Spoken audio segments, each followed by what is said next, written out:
कम्पयद्वयवराभीष्टयुक्तपानिचितिष्ठयां कर्णभजमशायिनीं पद्मवासिनीं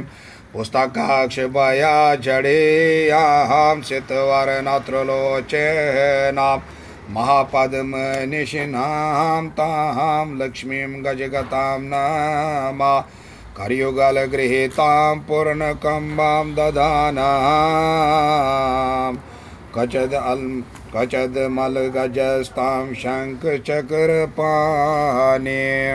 कचदपि दन्ताङ्ग्रे चाम्रव्यग्रहस्तां कचदपि सैन्यपाशो बिभ्रतीं नौमि लक्ष्मीं त्रयमरपोषण